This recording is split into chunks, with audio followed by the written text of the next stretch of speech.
Hello friend, welcome to our channel effective study. Previous year paper series चल रही है। आपको 75 तक क्वेश्चन ऑलरेडी मैंने करा दिए हैं। डिस्क्रिप्शन और कमेंट बॉक्स में उसकी लिस्ट है। अब इस वीडियो में बात करते हैं 76 से लेके 100 क्वेश्चन तक। 16 नवंबर की शिफ्ट का पेपर है एसएससीजीएल मेंस का, तो आपके आने वाले किसी भी एग्जाम के लिए बहुत इंपॉर्टेंट है। क्वेश्चन डेफिनेटली रिपीट होंगे। अब इस वीडियो को शेयर कर देना। इसमें देखते हैं पानी से भरी अर्धगोलीय टंकी। तो जैसे जैसे इसने यहाँ बोला है वैसे वैसे हम इसको करते हैं, क्योंकि पानी से भरी की बात कर रहा है तो डेफिनेटली आयतन की बात कर रहा होगा। तो अर्धगोलीय टंकी का आयतन कितना होगा? 2/3 पाई आर क्यू। इसके बाद देखते हैं 7.7 लीटर प्रति सेकंड की दर से किसी पाइप द्वारा खाली किया जाता है। टंकी का 2/3 भाग खाली करना है। तो इसका 2/3 भाग हमें खाली करना है। कितने समय में खाली होगा? माने कि मान लो एक्स आर में खाली होगा। तो टंकी की त्रिज्या आपको कितनी दे रखी है? 10.5 दे रखी है, यानी कि इस आर की वैल्यू आपको दे रखी है। और ये बोल रहा है 7.7 लीटर पर सेकंड। अब आपको एक चीज़ पता होनी चाहिए कि 1 लीटर जो होता है वो कितना होता है। तो 1 मीटर क्यूब होता है वो 1000 लीटर होता है। तो वहाँ आप ये देख सकते हो कि 1 मीटर क्यूब अपॉन में 1000 लीटर अपॉन में 1000। तो ये चीज़ हो गई। अब इसके बाद ये लीटर में है तो मीटर क्यूब में चेंज कर लो। अपॉन में कितना हो जाएगा? 1000 आ जाएगा। तो मीटर क्यूब तो ऊपर आ गया, यहाँ पे क्लियर हो गया। अब आपको ये हार में चेंज करना है। तो हार में चेंज करने के लिए क्या करो? 36 से मल्टीप्लाई कर दो और x आपका हार मान लो। तो ये आपको क्या करना है? सॉल्व करना है। x की वैल्यू निकालनी है। r आपको पता है कितना? 10.5 है। तो x की वैल्यू कितनी आ जाएगी? 175 अपॉन में 3। बहुत सिंपल सी कैलकुलेशन, कोई ज़्यादा इसमें हेक्टिक वाला काम नहीं है। इसके बाद चलते हैं क्वेश्चन नंबर 77। ये बहुत अच्छा क्वेश्चन है।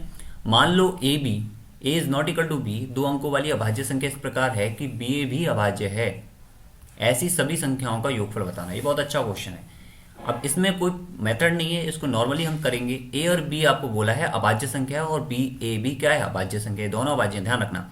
अब अभाज्य संख्या किससे डिसाइड होती है? हमेशा ऑड नंबर से होती है। इवन नंबर जो है, जैसे कि माना 23 है, अब आप कहोगे ये अभाज्य है, बट इसका रिवर्स जो है 32, वो क्या हो जाएगा? नॉन प्राइम नंबर हो जाएगा। तो हम किसी भी सम संख्या वाले नंबर को कंसीडर नहीं करेंगे। अब हमारे पास कौन कौन सी संख्या बच गई? 1, 3, 7 और 9। केवल ये बच गया। 0 भी क्या है? एक सम संख्या है। अब यहाँ पर देखोगे, एक के साथ अगर मैं 3 लेता हूँ तो इसके साथ रिवर्स वाली संख्या भी क्या होगी? अभाज्य होगी, यानी ये जो है मान्य है। अब 3 में देखते हैं। 3 में देखोगे तो आप 37 लेते हैं तो 37 के साथ 73, ये भी क्या है? एक मान्य संख्या है। यहाँ पर मैं 31 नहीं लूंगा क्योंकि वो क्या हो जाएगा? आपके 13 हो जाएगा, तो ऑलरेडी वो पेयर है। अब 7 का देखते हैं। 7 में आपका क्या है? 7 में अगर 79 लेते हैं तो ये कितना हो जाएगा आपका? 97। तो ये भी क्या है? एक जो है प्राइम फैक्टर्स हैं। अब इसके बाद 91 में देखते हैं। 90 में कौन सा फैक्टर है? 93 हम ले नहीं सकते। 95, 91 और 97, तो ये जो है 9 वाला फैक्टर आपका रिमूव हो जाएगा। क्लियर बात। अब आपका कोई और बच गया क्या इसमें? तो ये 13 हो गया, 37 हो गया, 17 और बच गया आपका, यानी 17 बच गया। 17 के साथ 71। तो ये 4 फैक्ट प्राइम आपके वो बने फैक्टर्स, पेयर्स बने हैं, जो आपके क्या है? रिवर्स में भी प्राइम नंबर है। अब इसका वो टोटल पूछ रहा है। तो 7, 3 और 7 10 यानी कि 0, 7 और 7 14 यानी कि आपका 15 16, यानी 6 तो ये आ गया। 1 और 7 8, 8 और 3 11, 1 और 1 2, तो ये कितना आ गया? 2। अब इसका एडिशन कितना हो गया? यूनिट डेट 8, यानी आपको सभी नंबर्स का ऐड करना है। यूनिट डेट 8 आ गई, तो आपका आंसर कितना हो गया? 77 हो गया। ये क्वेश्चन इस तरह से हो जाएगा। इसमें कुछ ज़्यादा है नहीं, बस ध्यान रखना ये चीज़ बहुत प्रैक्टिकल रूप में करना पड़ेगा आपको, सिंपल तरीके से। ओके। अब इसके बाद देखते हैं क्वेश्चन नंबर 78। ए और बी समान दिन, समान समय और क्रमशः स्थान x से y से x चलना शुरू करते हैं। ये आपका x है और ये आपका है y। अब ये क्या है आपका? ये यहाँ से a चल रहा है आपका, और a तो इस डायरेक्शन चल रहा है और b चल रहा है आपके इस डायरेक्शन में। अब एक दूसरे को पार करने के बाद a b अपने गंतव्य स्थान पर, ये कितना दे रखा है? 9.45 और 4 49/9, और ये आपको 9 घंटे में बोला है। और a की चाल आपको दे रखी है और b की चाल आपको पता करनी है। ये बोल रहा है कि जैसे यहाँ पर ये मिले हैं, तो यहाँ से लेके यहाँ तक b को कितना टाइम लगाए? 9 घंटे। और यहाँ से लेके यहाँ तक a को कितना टाइम लगाए? 49/9 आवर। तो आपको बोला है कि a की स्पीड देने के बाद कि b की स्पीड क्या होगी। देखो भाई, यहाँ सीधा सीधा आप ये चीज़ ध्यान रख लो, अदरवाइज आपको पूरे मेथड से करना पड़ेगा कि a की स्पीड अपन b की speed equal to under root में b का टाइम अपॉन a का टाइम। इसका सीधा सीधा आप कर लो। इसमें क्या है? आपको a की स्पीड कितनी दे रखी है? 33, तो ये कितनी हो गई आपकी? 33। और अपॉन में b की स्पीड कितनी है? किलोमीटर पर आवर में चाहिए, तो इसको चेंज करने की जरूरत नहीं है। और ये कितना हो गया आपका? b का टाइम कितना दे रखा है? 9। और यहाँ पर a का टाइम कितना है? आफ्टर मीट, ठीक है। उसके बाद कितना? 15 से 45 यानी 9 गुणा 9। अब ये कितना हो गया सॉल्व करने पर, ये सॉल्व करने पर आ गया 9/7। तो 3 से तो 3 बार और ये 3 से 11 टाइम्स। तो बी एस की वैल्यू कितनी होगी आपकी 77/3। अपॉन में 3 वाला एक तो ये ऑप्शन है, एक ये ऑप्शन है, बाकी ये दोनों तो आपके कट गए। अब ये कितना होगा 25 थी 75 और 270/3। ठीक है, इस तरह से इस क्वेश्चन को कर सकते हो। इसके बाद नेक्स्ट क्वेश्चन पर देखते हैं। क्वेश्चन नंबर 79 है x² प्लस के 4y² equal to 17, xy equal to 2, और यहाँ आपको दे रखा है, ये आपको बताना है। अब इसमें ध्यान से देखोगे तो एक चीज़ आपको पता लग रही है कि भाई ये x प्लस के 2y का कहीं ना कहीं कनेक्शन है। बात के लिए x की पावर 3 और y 2y की पावर 3। ठीक है, 2y की पावर 3 का होगा तो क्या हो जाएगा 8y³। और आप इसको ध्यान से देखोगे तो ये आपको पता लग रहा है कि x की पावर 2 प्लस के आपके 2y की पावर 2 का कोई फंक्शन बन रहा है। 2y की पावर 2 का कोई फंक्शन बन रहा है इन टर्म ऑफ 17। अब यहाँ पर आपको ये तो पता लग गया, लेकिन अगर आप यहाँ देखोगे तो एक्स वाई इक्वल टू 2 दे रखा है, लेकिन मैं अगर इसको इस तरह से लिख देता हूँ x इंटू 2y बराबर, अगर 2 का मल्टीप्लाई कर देते हैं तो 4, यानी कि ये कुछ इस तरह से ही हो जाएगा। अब यहाँ पर हमें क्या चाहिए, x प्लस के 2y निकालना है। तो इसका स्क्वायर क्या होगा आपका, ध्यान से देखना इस चीज़ को कि x² प्लस के 2y का होल स्क्वायर प्लस के आपका 2 इंटू एक्स इंटू 2y, ये होगा।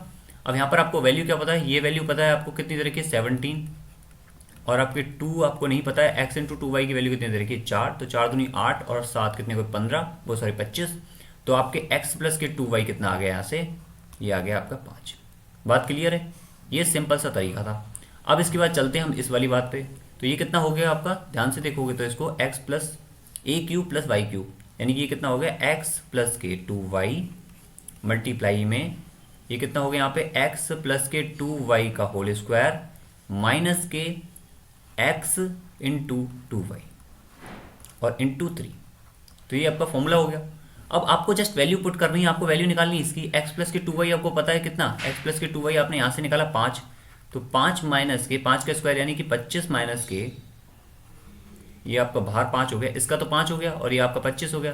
तो 25 माइनस के 3 इंटू 4 कितना हो गया, 3 चौक 12, ये 13, 13 पन्ने कितना आ गया 65।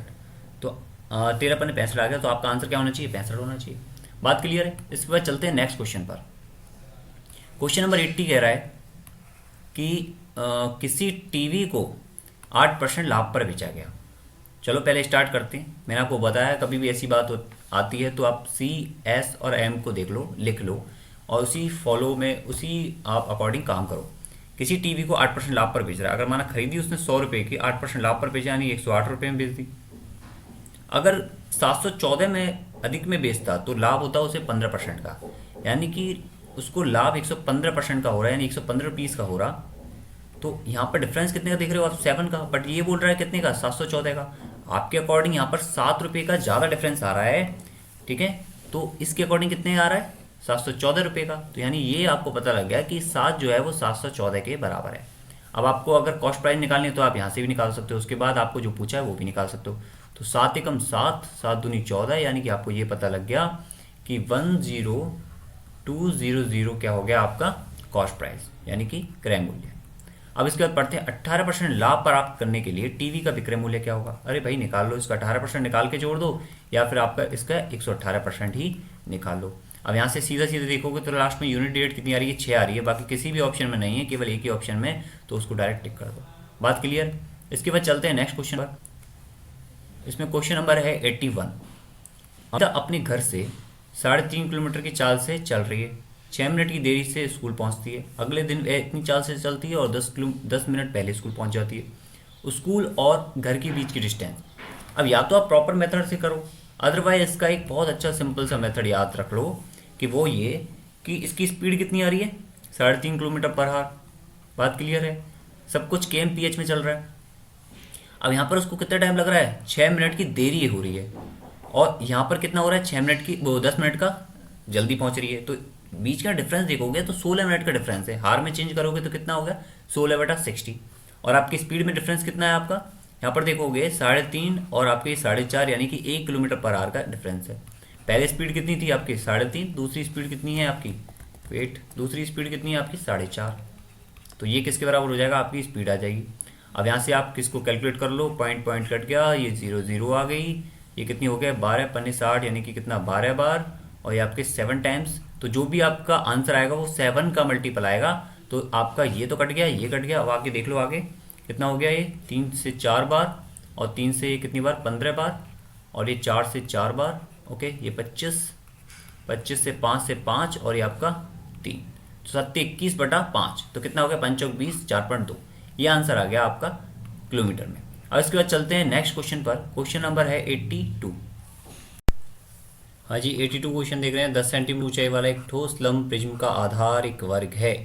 इसका आयतन कितना दे रखा है, 160 सेंटीमीटर क्यूब। प्रिज्म का कुल पृष्ठीय क्षेत्रफल पूछा है। जो भी आपको लगे कि ये पॉइंट नोट डाउन करने लायक है, आप डेफिनेटली उसको नोट डाउन करो। अब इसमें डायग्राम की नीड है, मैं ऑलरेडी एक बना लेता हूँ डायग्राम। इसमें देखो, ये डायग्राम है, इसको हम अच्छे से देखेंगे। अब इसमें आप देखो, ये जो मैं शेडो कर रहा हूँ रेड में, ये आपका क्या है, वर्ग का आधार है, वर्ग रूपी आधार जो इसमें बोला गया है, प्रिज्म। और ये क्या है, प्रिज्म है। खासकर बात ये रहती है प्रिज्म में कि वो जो आधार है उससे 90 डिग्री एंगल बनाता है। ये बात ध्यान रखना। पिरामिड में क्या होता है, ऐसा नहीं होता, वो कोई भी एंगल बना सकता है। अब सिवाय 90 के। अब इसमें बात करते हैं। इसमें बोला है कि आधार एक वर्ग है और इसका आयतन कितना है, 160। तो आयतन कितना होता है, 160 इक्वल टू आधार का एरिया जो कितना है आपका ए स्क्वायर। आधार का एरिया कितना है आपका ए स्क्वायर, क्योंकि वो वर्ग है, इनटू आपका हाइट। ये मैंने आपको हमेशा पता है, आधार का एरिया इनटू हाइट क्या होगी, हमेशा वॉल्यूम होगा। तो ए स्क्वायर कितना हो जाएगा, यहाँ पर एच कितना है, एच आपका 10 है, तो ए स्क्वायर कितना हो जाएगा आपका 16, ए कितना हो जाएगा आपका 4। ये तो आपका आ गया। प्रिज्म का कुल पृष्ठीय क्षेत्रफल पूछा है, तो ए स्क्वायर तो इसका एरिया, ए स्क्वायर नीचे वाले का एरिया, और इस पूरे का घूम के आओगे तो एक सरफेस का कितना बन रहा है, ए इंटू एच, आधार गुणा ऊंचाई। तो 4 का कितना हुआ, 4 और 2 स्क्वायर ऊपर से, तो कितना हो जाएगा ये 4 गुणा 10 प्लस के 32, कितना 192। ओके, इसके बाद चलते हैं नेक्स्ट क्वेश्चन पर। जो भी आपके पास पेपर हो, आपको लगता है कि सॉल्व कराने की नीड है आपको, डेफिनेटली आप सेंड करो। दोनों लैंग्वेज में हो, दोनों लैंग्वेज में कोशिश करो कि दोनों लैंग्वेज में हो। और डेफिनेटली अपना नाम वगैरह भी सेंड करना, ताकि हमें पता लगे कि वो पेपर किसका है और आप क्या सोचते हो उस पेपर के बारे में। ठीक है, और अपने व्यू भी बताना कि आपको पेपर में कहाँ प्रॉब्लम आ रही है। अब देखते हैं इसमें क्वेश्चन में, यदि बी में विशेषज्ञता प्राप्त पुरुष व महिला छात्रों का अनुपात कितना है, 4:3। बी में ये कितने हैं, 75.6 डिग्री। ध्यान से देखना ये बात। अब इसने क्या बोला है, महिला एंड पुरुष कितने हैं इसमें, 4:3 है, मेल एंड फीमेल। अब चलो ये बात होगी। इसके बाद डी में विशेषज्ञता प्राप्त पुरुष महिला और छात्रों की संख्या। अब डी में कितने हैं टोटल, 54 डिग्री।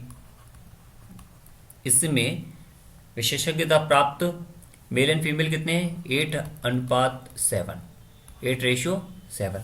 अब इसने बोला क्या है, डी में महिला छात्रों की संख्या, यानी डी के लिए तो ये रहा और बी के लिए ये रहा। डी में महिला छात्र कितनी है आपकी, 54 इंटू 7/15। बात क्लियर है यहाँ से। ये 7 मेल हैं, वो 7 फीमेल हैं आउट ऑफ 15, टोटल कितनी है 15। अब ये बोल रहा है बी में पुरुष छात्रों की संख्या, तो बी में पुरुष छात्र कितने हैं आपको, 75.6 गुणा 4/7। 4 मेल हैं 7 में से, टोटल कितने हैं 7। ये बात क्लियर है ऐसे। अब इसने बोला है कि कितना कम है, तो आप इसको कैलकुलेट करोगे तो कितना आएगा, 7 एकम 7 और 7 2 56, 10.8, यानी कि इसकी वैल्यू कितनी आ गई, 4 8 32 और 4 एकम 4 यानी 43.2।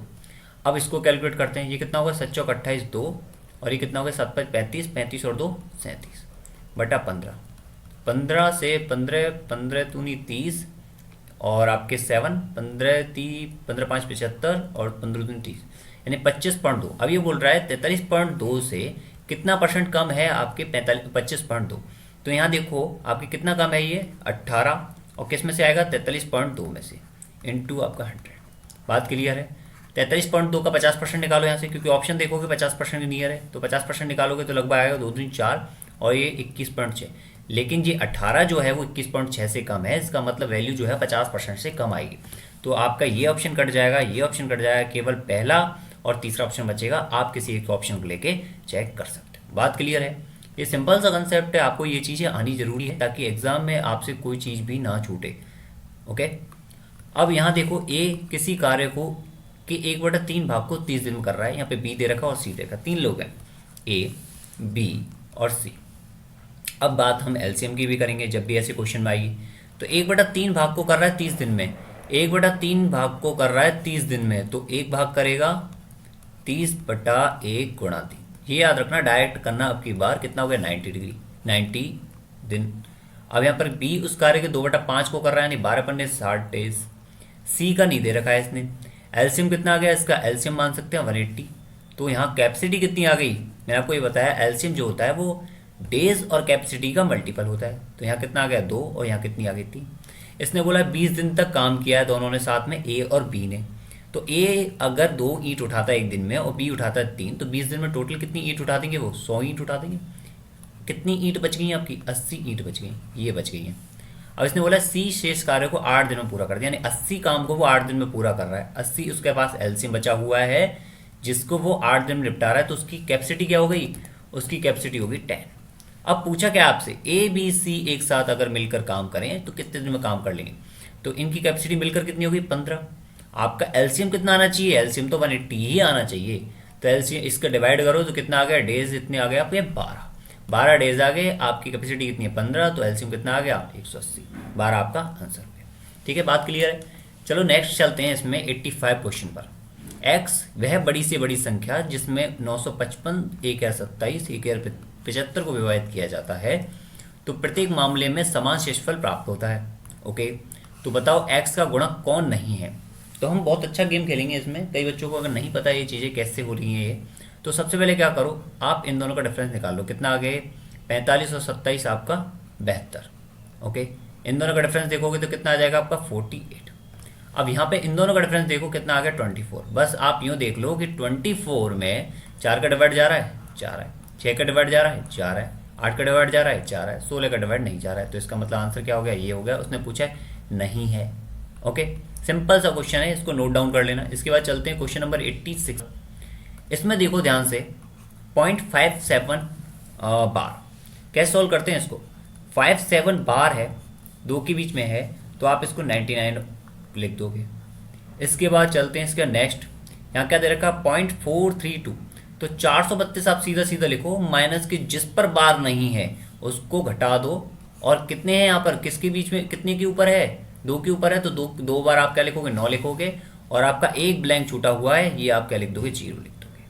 ठीक है, इसके बाद चलते हैं इस पर। अब इसमें देखना दोबारा से 35 लिखोगे, 35 में से किसके ऊपर नहीं है, 3 के ऊपर नहीं। अब आप सोचोगे यहाँ पे कुछ था ही नहीं इसलिए हमने घटाया नहीं। बात क्लियर है। तो 35 माइनस के 3, अब कितने के ऊपर बार है, 1 के ऊपर बार है, ओनली 5 के ऊपर, तो कितनी बार आएगा, 1 बार आएगा 9। और यहाँ पर ब्लैंक कितना है, 1 ही खाली है, तो 1 बार आपका 0 आ गया। बात क्लियर। अब इसको थोड़ा सा क्या सही कर लो, 57 अपॉन में 99 माइनस के ये कितना हो गया 428 अपॉन में 990, और ये कितना हो गया आपके 5 और 3 32/90।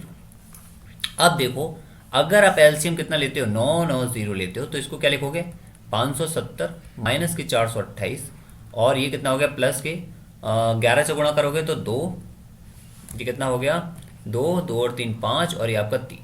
तो इसको बस कैलकुलेट कर लो, कितना हो गया 5 और 7, यानी कि 5 और 3 8, 2 7 5 12, 1 और 9, 922 में से 428 जाएंगे तो कितना बचेगा आपका माइनस के 6, यानी कि 400 500 494 अपॉन में 990। अब देखो किस कंडीशन में आपका 494 आ रहा है, 494 498 में अगर मैं इस ऑप्शन को लेता हूं तो 98 में से 4 जाएंगे तो कितना हो जाएगा 494, और 2 है, 2 के ऊपर 12 है तो नीचे 99, और 1 आपका खाली है तो आपका क्या आ जाएगा 0। तो आपका यही आंसर आना चाहिए। बात क्लियर है। ये सिंपल सा तरीका है, अच्छे से देख लेना है इसको, नोट डाउन करने लायक लगे नोट डाउन डेफिनेटली करना, आपके एग्जाम में यही क्वेश्चन रिपीट होंगे। इसके बाद चलते हैं क्वेश्चन नंबर 87 पर। 40 रुपये प्रति किलोग्राम कीमत वाली चीनी को 48 रुपये कीमत वाले चीनी के साथ मिला दिया जाता है। ऐसे ये क्वेश्चन बहुत पूछे जाते हैं और सिंगल स्टेप क्वेश्चन होते हैं। 40 रुपये प्रति किलोग्राम वाली चीनी को 48 रुपये प्रति किलोग्राम वाली चीनी के साथ मिला दिया जाता है, लेकिन पूछ रहा है किस अनुपात में। अगर मिश्रण 54 के हिसाब से मिलाकर बेचा जाए तो 20% लाभ अर्जित किया जा सकेगा। 54 में बेच रहा है, ठीक है। अब एक चीज मानो 100 रुपये में आपने खरीदा, 20% लाभ हुआ आपको, तो कितने में बेचोगे आप 120 रुपये में। अभी बोल रहा है 120 की वैल्यू कितनी है 54 है, तो आपको निकालनी है 100 की वैल्यू, क्योंकि ये जो है वो आपके क्रय प्राइस है, इसलिए आप यहाँ पर डायरेक्ट 54 नहीं रखोगे। कई बच्चों को डाउट होता है, यहाँ से कट करोगे आप, ये कितना हो गया 6 दूनी 12, 6 नाम 54, और ये आपके कितना हो गया 45 हो गया। ये आप यहाँ से क्या करो सब्ट्रैक्ट करो, कितना आ गया आपका 3, यहाँ से सब्ट्रैक्ट करोगे कितना आ गया 5, 3:5 आपका क्या हो गया, आंसर हो गया। चलते हैं इसके बाद नेक्स्ट क्वेश्चन पर। Question number 88। इसमें देखो 5 cos square 60, sec square 30, tan square 45। Cos square 60 की वैल्यू आपको पता है कितनी होती है। देखो साइन 60 और √3/2, तो कॉस 60 कितना हो जाएगा, 1/2। कॉस स्क्वायर 60 पूछा है तो इसने 1/4। सेक स्क्वायर 30 बोल रहा है, तो किसके ऊपर डिपेंड है, cos 30 के ऊपर। cos 30 का जस्ट अपोजिट यानी कि 4 कितना लिख दो, 2/√3। ये मैं वैल्यू लिख रहा हूँ सिंगल सिंगल, स्क्वायर वाली नहीं लिख रहा। टेन 45 ये कितना हो गया 1। टेन 60 कितना हो गया आपके √3। साइन 30 कितना हो गया 1/2, और cos 45 कितना हो गया 1/√2। बस सारी वैल्यू आपको पता है, जस्ट सॉल्व करना है और कुछ नहीं करना है। इसके बाद चलते हैं इसमें क्वेश्चन नंबर 89 पे। बहुत बच्चे टाइम एंड वर्क के क्वेश्चनों से भागते हैं, बट भागना नहीं चाहिए, ये बहुत सिंपल से होते हैं। अब देखो कोई निश्चित राशि कार्य करने के लिए ए और बी के कार्य कुशलता का अनुपात कितना दे रखा है। कुशलता मतलब कि आपकी कैपेसिटी या इफिशियंसी 7:5 दे रखी है। ये आपके डेज भी कहीं ना कहीं इंक्लूड कर रखे होंगे। अब एक साथ मिलकर काम करते हुए वे उसी कार्य को 17.5 दिन में कंप्लीट कर रहे हैं। अब एक बात देखो, इसने ए प्लस बी की बात की यानी कंबाइंड बात की है, तो कैपेसिटी कितनी होगी, कैपेसिटी को हम जोड़ सकते हैं 12।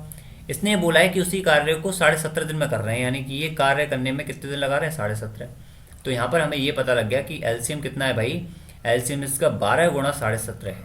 मैंने आपको बताया था डेज और कैपेसिटी का मल्टीपल होता है एलसीएम। अकेले ए उसी कार्य का 60% भाग कितने दिन में पूरा करेगा, ये बोल रहा है। अकेले ए की बात कर रहा है, तो देखो ए जो है वो 7 कैपेसिटी से काम कर रहा है, तो हमें आपको बताया था कि डेज और कैपेसिटी का मल्टीपल हमेशा क्या रहेगा, एलसीएम रहेगा। ठीक है, तो 12 गुणा 7.5/7, तो ये इसके क्या आएंगे, ए के डेज आएंगे। ओके, बात समझ में आई। अब यहाँ से आप क्या करो, एक चीज़ देखो, वो कट नहीं रहा है, लेकिन उसने ये बोला है कि 60% भाग कितने में कंप्लीट करेगा। अब ये तो कंप्लीट का है, हमें निकालना 60% का, अपॉन में 100। ये कट करो, इसको पॉइंट से यहाँ कट करो 0, 25 चौका 100, 25 या 75। ठीक है, और कितना हो गया ये आपके 12 36 6, तो 4 से 3 बार आई थिंक कुछ गड़बड़ है। एक कितने भाग में कितने दिन में पूरा करेगा, 17.5। ठीक है, कुछ गड़बड़ नहीं है, आई थिंक 17 34 और 35। ओके ओके ओके, हमने एक गड़बड़ कर दी ना यहाँ पे, छोटी सी एक गड़बड़ हमने ये कर दी है कि गलती से हमने क्या है 17.5 को 7.5 लिख दिया है, तो 12 और 17.5 को मैं 35/2 भी लिख सकता हूँ। ओके, अब ये क्या है, अपॉन में 7 करना है हमें, इंटू 60% का। बस कुछ नहीं है, मैंने 17.5 को 7.5 लिख दिया था, इसकी वजह से आंसर मैच नहीं किया। 17.5 को मैं क्या लिख रहा हूँ, 35/2। अब इजीली कट कर लोगे, ये हो गया 7 से 5 बार, क्लियर, 5 से 2 बार, और 2 और 2 4 3 12, तो कितना आ गया 3 6 18। बात क्लियर, सिंपल सा आंसर था इसका। बस थोड़ा सा क्या है, आप ध्यान रखना जो चीज़ आप वहाँ लिख रहे हो वही रफ में सही तरीके से लिख लेना जो वहाँ लिखी हुई है। अब 90वां क्वेश्चन करते हैं। कोई दुकानदार 55 किलोग्राम की दर से 20 किलो चावल खरीदता है। ये आपके चावल हैं, कितने 20 किलो खरीदा, उसने टोटल कितना खर्चा हो गया, 55 दूना 110 यानी कि 100 यानी 1100 रुपये उसका खर्चा हो गया 20 किलो चावल खरीदने पे। अब बोला 50 रुपये प्रति की कीमत से 25 किलोग्राम चावल खरीदे उसने। 50 रुपये प्रति किलो की कीमत से 25 किलो चावल, 25 पर 125, 0 रुपये खर्चा। उसके बाद बोला 60 रुपये प्रति किलोग्राम की दर से 35 किलो चावल खरीदे उसने। 60 किलो की दर से 35 किलो चावल खरीदे उसने, तो कितना हो गया खर्चा, 7 21 2100 रुपये का। टोटल आप अमाउंट लगाओगे तो कितना हो गया 5 0 2 2 4 2 2 4 4450 रुपये। और टोटल चावल कितने खरीद लिए उसने, 2 और 3 5 और 1 6 और 2 8, यानी 80 किलो उसने चावल खरीद लिए। अब ये बोल रहा है कि वह परिवहन पर 150 रुपये अतिरिक्त खर्चा करके तीनों को मिलाकर इतने रुपये में बेच रहा है। 150 रुपये का उसने अतिरिक्त खर्चा कर दिया। अब ये तो भैया वो ग्राहक से वसूलेगा, तो कितना हो गया 4600 रुपये हो गया। 4600 रुपये, और उसने कितने में खरीदे, कितने चावल खरीदे, 80 किलो, यानी 1 किलो की कीमत कितनी आ गई, 1 किलो की कीमत आ गई 8 और आपके कितने बचे यहाँ पर 6, तो 8 48 और 8 7 56, कितने 8 यानी 57.5 रुपये ये फाइनल आ गया। अब एक चीज़ देखो, 57.5 रुपये में उसने खरीदा, ये तो उसका कॉस्ट प्राइस यानी क्रय मूल्य, और ये उसका विक्रय मूल्य 52.56। अब अगर परसेंट पूछा है इसने लाभ का, तो ये देखो डिफरेंस देखो यहाँ से कितना हो गया इन दोनों के बीच में, ये हो गया 5, लगभग 5 रुपये का हो गया। किस पर देखोगे, 57.5 रुपये पर देखो इंटू 100। अब आप कहोगे यहाँ पर तो जो है 56 था, यहाँ पर 5 था, फिर भी हमने 5 ले लिया, 57 में सीधा 62 जो है सब्ट्रैक्ट कर लिया। आपको क्या है, एक अप्रॉक्स आंसर निकालना है कि कहाँ आपकी कंडीशन जा रही है, बस। अब 57.5 है, इसका आप 10% कैलकुलेट करोगे तो कितना आएगा, 5.75 आएगा। बट हमें तो कितना चाहिए, 5 चाहिए, यानी 10% से क्या आएगा, कम आंसर आएगा। तो ये कट गया, ये कट गया, अब आपके ये दोनों ऑप्शन बच गए। आप इसका एग्जैक्ट 9% कैलकुलेट कर लो। अगर 9% जो है 5 आ रहा है तो ठीक है, मतलब देखो कि कम आ रहा है या ज़्यादा आ रहा है। अगर कम करने पर काम चल रहा है तो इसका मतलब ये आंसर है। इस तरह से इस क्वेश्चन को कर सकते हो, जिसमें आपको लगता है ना कि कैलकुलेशन, उनमें कैलकुलेशन होती नहीं है बेसिकली, थोड़ा बहुत आपको देखना पड़ता है कि आपका क्वेश्चन किस साइड जा रहा है। इसमें देखो त्रिभुज ए बी सी, जैसे जैसे बोला है वैसे वैसे कर लेते हैं। इसमें त्रिभुज ए बी सी ये इसने बोला है, और यहाँ पर बोला है कि ये ए है, ये बी है और ये सी है, जिसमें ए बी ए सी पर बिंदु क्रमशः हैं डी और ई। ये डी है और ये ई है। इसने बोला है डी पैरेलल टू किसके, बी सी के। बहुत बढ़िया। D E ratio B C, D E ratio B C कितना दे रखा है, 6:7 दे रखा है। इसके बाद बोला है कि त्रिभुज ए डी ई का एरिया, इसका एरिया अपॉन में इसका एरिया इससे पूछा है। अब देखो एक बात कि ये जो त्रिभुज है इसका एरिया क्या होगा, इस साइड का स्क्वायर होगा, जो कितना दे रखा है आपको 36। ठीक है। अब इस कंप्लीट जो 7 वाली जो साइड है, ये आपके आधार है, इसका एरिया क्या होगा, ये आपका होगा टोटल ए बी सी का एरिया कितना होगा, 49। बात समझना, ये आपके एडी का एरिया कितना होगा वो डिपेंड करेगा इस आधार पर 6, और ये आपका एबीसी का एरिया इसी प्रकार देखोगे तो कितना होगा आपका 7, यानी कि स्क्वायर यानी कि 49। अब आपको निकालना क्या है, बी डी ई सी का एरिया, तो 49 माइनस के 36 वो कितना आ जाएगा आपका 30। बात क्लियर है यहाँ से। और आपसे पूछा क्या है, एडी का क्षेत्रफल अपन समलंब चतुर्भुज का क्षेत्रफल, तो एडी का क्षेत्रफल कितना है, ये यहाँ से ये वाला क्षेत्रफल कितना है आपके 36, और समलंब चतुर्भुज का कितना निकल के आया था 13, तो 36/13 आपका क्या हो गया, आंसर हो गया। बात सिंपल सी है, इजीली आप कर सकते हो इस क्वेश्चन को। ओके, अब देखते हैं इसमें नेक्स्ट क्वेश्चन। दो शंकुओं की त्रिज्या का अनुपात दे रखा है आपको 5:6, उनके आयतनों का अनुपात कितना दे रखा है 8:9, उनकी ऊंचाइयों का अनुपात पूछा है। शंकु की आपसे आयतन पूछा है, तो आयतन कितना होता है पाई आर स्क्वायर एच। ओके, अब यहाँ पर R1 ले लो, H1 ले लो, और ये क्या है आपके पाई R2 स्क्वायर H2 अपॉन 3 वाला सिस्टम मैंने हटा दिया कि दोनों में क्या सेम था, दोनों में सेम वाली कंडीशन भी हटा दो। अब ये बोल रहा है कि अनुपात कितना आयतनों का 8/9, आपसे ऊंचाइयों का पूछा और आपसे त्रिज्याओं का दिया हुआ है, तो 25 बटा आपके 36 गुणा H1 अपॉन में H2 ये बराबर होगा किसके 8/9 के। 9 से 4 बार गया, ठीक है, 4 8 32, यानी 32/25 आपका क्या आ गया, आंसर है। चलो इसके बाद नेक्स्ट करते हैं इसमें क्वेश्चन। इसमें बोला है आपके 93वां क्वेश्चन बोला है sec a into sec a plus के tan a और 1 माइनस के sin a, और आपको बोला है नीचे अपॉन में cos स्क्वायर a माइनस के 1 और sin स्क्वायर a। बस उसको सॉल्व कर लो जैसे जैसे इसने बोला है। ये क्या है आपको, देखो sec a है, तो पहली बात तो इसको सीधा सीधा cos में चेंज कर लो, जितना हो सकता है अच्छा रहेगा। तो ये क्या 1/cos a, ठीक है, प्लस के आपके sin upon cos a, sin upon cos a। Okay, अब ये क्या है 1 माइनस के sin a। अब यहाँ पर देखो नीचे साइन स्क्वायर को मैं अगर पूरे मल्टीप्लाई कर देता हूँ, साइन स्क्वायर क्या हो जाएगा 1 माइनस के ये क्या हो जाएगा आपके साइन स्क्वायर a। अब ध्यान से देखो इसको, मैं दूसरे पेन से आपको चीज़ें बता देता हूँ कि जब इस चीज़ को देखोगे आप, ठीक है, तो यहाँ आपको क्या दिखेगा 1 प्लस के साइन ए, यहाँ मैं इसको लिख देता हूँ 1 प्लस के साइन अपॉन में आपको क्या दिखेगा कॉस। बात क्लियर है। और ये देखो 1 प्लस के साइन और 1 माइनस के साइन क्या बनाएगा 1 माइनस के साइन स्क्वायर ए, या क्या हो जाएगा ये कॉस स्क्वायर ए, और एक कॉस आपका ये रहा, एक कॉस आपका ये रहा, तो ये अपॉन में कॉस स्क्वायर ए। ठीक है, ये तो अंश हुआ। अब हर का देखो, ये क्या है आपके कॉस स्क्वायर ए, कितने सारे कॉस स्क्वायर है, तो ये से तो ये कट गया, ये 1/cos स्क्वायर ए आ गया, तो ये क्या हो गया आपके sec स्क्वायर। ओके, इस तरह से आप कर सकते हो। वैल्यू पुटिंग मत करना। आपको मैंने बताया कि अगर ऑप्शन में एंगल दे रखा है तो वहाँ पर आप वैल्यू पुटिंग का ना रखो तो बेटर है। आपके पास कोई भी कंडीशन नहीं है, आप नहीं समझ पा रहे हो, तो फिर रखो, देखो और उसको झेलो। ये क्या दे रखा है आपको, किसी बाह्य बिंदु P से O केंद्र वाले वृत्त तक खींची गई भेदिका सेकंड PAB वृत्त को A और B पर प्रतिच्छेद कर रही है। अब एक डायग्राम बनाने की कोशिश करते हैं। ये ओ है, गोला है, किसी बाह्य बिंदु P से ओ केंद्र वाले वृत्त पर खींची गई, ये ओ केंद्र है, और इसमें वो बोला है कि एक भेदक रेखा खींची गई है, ये मान लेते हैं, ठीक है। इसने बोला है पी ए बी है, ये P है, ये A है और ये B है। वृत्त को A और B पर प्रतिच्छेद कर रही है। OP कितना दे रखा आपको, ये देखो इसने सेंटर से मिलाया हुआ है पॉइंट, ये लो। OP कितना दिया हुआ आपको, ये कंप्लीट यहाँ से लेके यहाँ तक आपको 17 दिया हुआ है। PA कितना दिया हुआ है, ये 12 दिया हुआ है। PB कितना दिया हुआ है, ये कंप्लीट आपको 22.5 दिया हुआ है। इसका मतलब ये कितना हो गया, ये 10.5 हो गया AB।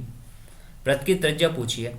अब एक चीज़ देखो भाई, सिंपल सा कंसेप्ट है, यहाँ से लेके अगर मैं यहाँ पर इसको मिला देता हूँ, ठीक है, बात क्लियर, ध्यान से सुनना।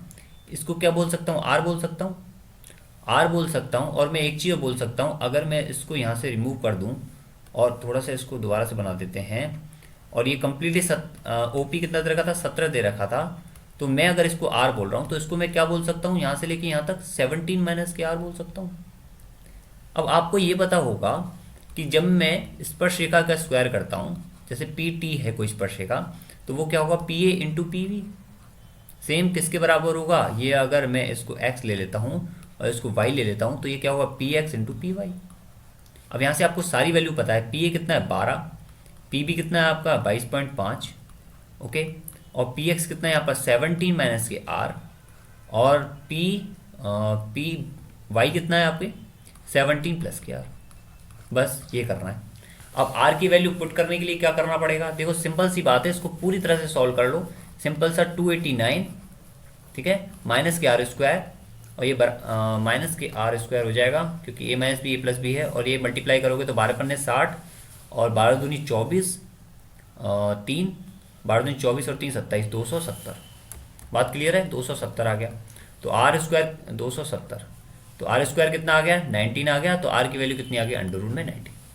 ये सिंपल से क्वेश्चन है, ज़्यादा कोई प्रॉब्लम नहीं है इन क्वेश्चंस में, आप छोड़ के मत आना कैसे भी करके, आपको ये सॉल्व करने हैं। थोड़ा बहुत टाइम इधर उधर लगे या लास्ट में करो, कैसे भी करो, ये क्वेश्चन बहुत इजी होते हैं।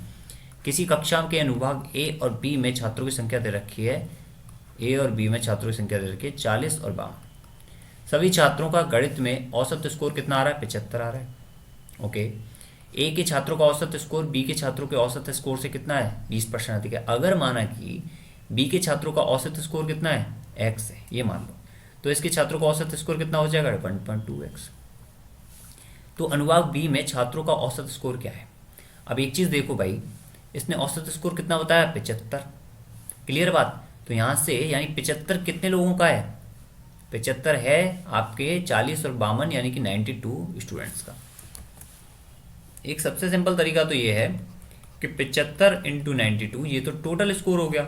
अब यहाँ पर A में कितने हैं, 40 कैंडिडेट हैं, A में टोटल स्कोर कितना हो गया, ये हो गया, और B में टोटल स्कोर कितना हो गया, 52 गुणा x हो गया, कितना हो गया ये। अब इसको सॉल्व कर लो सीधा सीधा, तो ये कितना होगा, 8 चौक 48 और 52 कितना हो गया, 8 4 और 5 9 और 1 100, यानी x की वैल्यू कितनी आ गई आपके, 75 गुणा 92 अपॉन में 100, ओके। तो 25 दिया 75, 25 चौका 100, 4 से कितनी बार 24, 4 से 4 दूनी 8, 4 दिया 12, तो x की वैल्यू कितनी आ गई आपके 69। यही तो पूछा था आपसे, B का औसत स्कोर।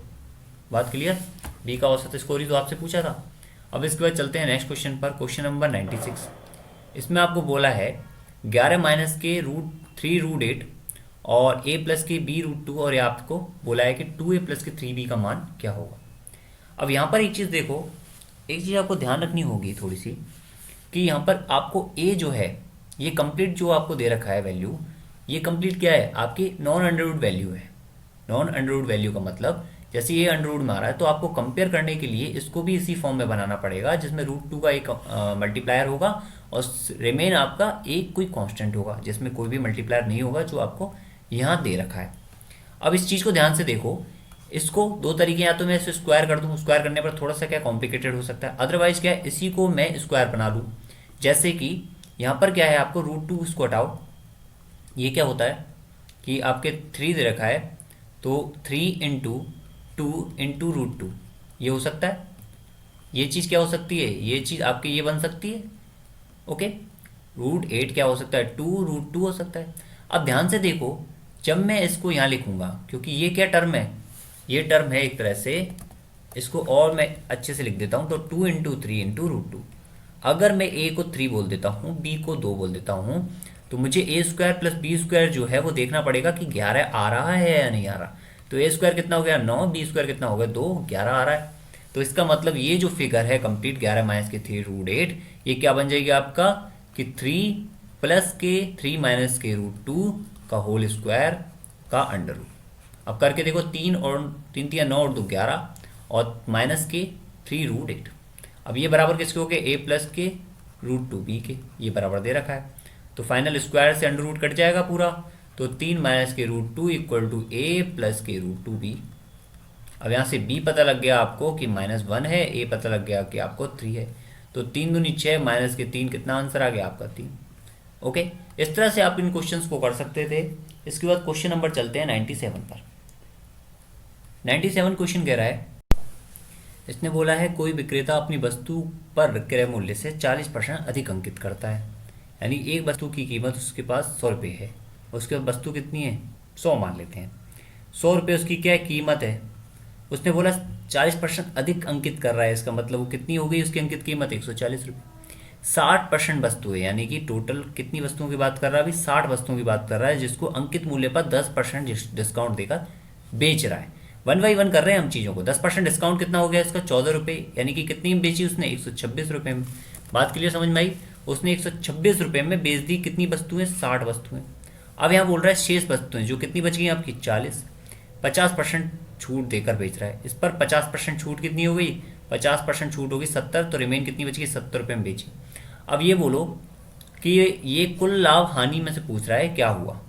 तो एक चीज़ देखो कि 60 वस्तुएं 126 रुपये में बेची तो कितने की पड़ गई वो 6 और 6 × 36, 3 8 72 और 3 75। अब यहाँ पर देखो 7 × 28, टोटल कितने रुपए की हो गई वो, ये हो गई 60 रुपये और 8 × 5 13, 3 और 10। और वैसे टोटल वस्तुएं कितने की थी देखो, 100 रुपये की थी एक वस्तु और टोटल वस्तुएं थी 100, यानी कि कितने की थी 10,000 की वस्तुएं थी। तो इसमें से देखो कितने लाभ हो गया 360 रुपये का लाभ हुआ किस पर 10,000 पर, इंटू आपका 100 कितना आ गया 3.6% लाभ हो गया। बात क्लियर है। सिंपल सा क्वेश्चन है, सिंपल सा इसका आंसर है। इसके बाद देखते हैं नेक्स्ट क्वेश्चन 98। इसमें बोला है माना x वह छोटी से छोटी संख्या है जिसे 10,424 में से घटाने पर पूर्ण वर्ग बन जाता है। वह छोटी से छोटी संख्या ज्ञात करो जिसे x से गुणा करने पर पूर्ण संख्या प्राप्त हो। बात क्लियर है। अब हमें क्या है कि x नहीं बताना है, हमें वो संख्या बतानी है जिसमें अगर x का गुणा करें तो वो पूर्ण संख्या बन जाए, पूर्ण वर्ग बन जाए। अब 10,424 से छोटा वर्ग आपको पता होना जरूरी है कि वो कितना होता है।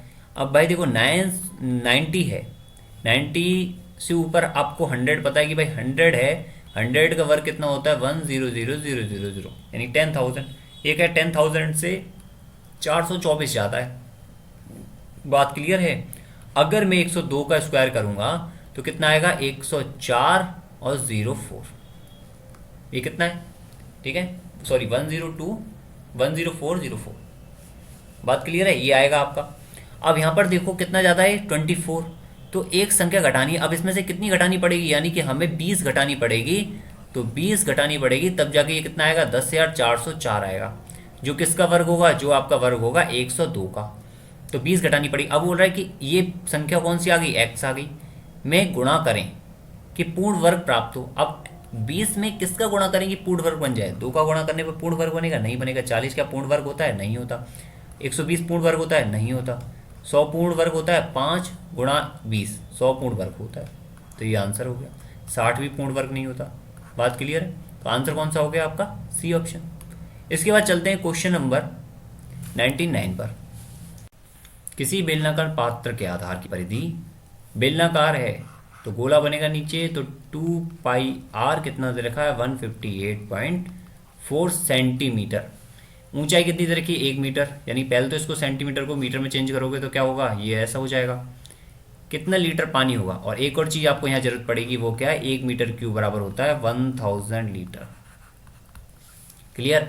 अब यहाँ से आर आपको पता लग गया कि भाई 158.4/100 इंटू क्या होगा 2π।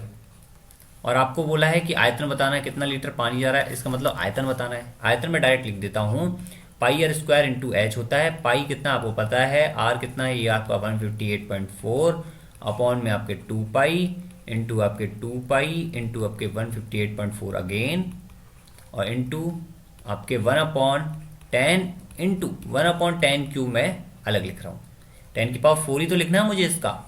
अब इंटू क्या है ये आपका, एच कितना दे रखा है आपके 1, और ये आपको निकलेगा मीटर क्यूब में। ध्यान देना ये चीज़ क्या है, किस में निकलेगी, मीटर क्यूब में, क्योंकि कंप्लीट मीटर है। लेकिन meter cube 1 meter cube upon में 1000 ओके क्या होता है आपके 1 लीटर। तो यहाँ मीटर क्यूब और ये मैं मिला दूंगा तो 1 लीटर आ जाएगा। अब मुझे सिर्फ इसको कैलकुलेट करना है, यहाँ से लेके यहाँ तक कैलकुलेट मुझे करना है, जिसमें पाई से तो पाई कट जाएगा और अगेन क्या है 2 से काट लोगे, उसके बाद 22 से काट लोगे। तो इस तरह से आपको ये खुद करना है। अब इसके बाद देखते हैं क्वेश्चन नंबर 100। ये बोला है आपको कि 36 किलोमीटर पर आवर की चाल से चलने वाली रेलगाड़ी किसी खंबे को 25 सेकंड में पार कर दे रही है। 36 किलोमीटर पर आवर की स्पीड से चलने वाली और 25 सेकंड में पार कर रही है। तो पहले तो ये निकाल लो कि भाई टोटल रेलगाड़ी की जो लेंथ है वो कितनी है, ट्रेन की जो लेंथ है वो कितनी है, 336 गुणा 5/18 गुणा आपके 25। तो मीटर में आ जाएगी, कितनी हो गई है, 18 दूनी 36, 5 दूनी 10, यानी कि आपके 250 मीटर। अब ये बोला है 350 मीटर लंबा पुल पार करने में कितना टाइम लगाएगी, तो वो टाइम लगाएगी आपके, अब देखो टोटल रिलेटिव आपके डिस्टेंस कितनी हो गई, 2 और 3 5 और 1 600 मीटर खुद की कवर करेगी प्लस पुल की कवर करेगी, और स्पीड तो उसकी 36 रहेगी। तो 36 इसमें किस में पूछ रहा है, सेकंड में, तो यानी कि 5/18। बात क्लियर है यहाँ से, 18 से 2 बार 2 से 10 यानी कि कितना आ गया 60 सेकंड। तो ये सिंपल से क्वेश्चन है, सिंपल इनके आंसर है। तो आपको ज़्यादा प्रॉब्लम नहीं है इन क्वेश्चन में होनी चाहिए और नॉर्मली ये सॉल्व हो जानी चाहिए। आपको फिर भी लगता है कि कोई इंपॉर्टेंट क्वेश्चन है या कोई इंपॉर्टेंट पेपर है, डेफिनेटली आप हमें सेंड करो। मेल आईडी ऑलरेडी दी हुई है itsomesolution@gmail.com, तो उस पर सेंड कर देना। पेपर का नाम भी सेंड करना और दोनों लैंग्वेज में हो सके तो वो भी सेंड करना। Okay, thank you, good luck, best of luck.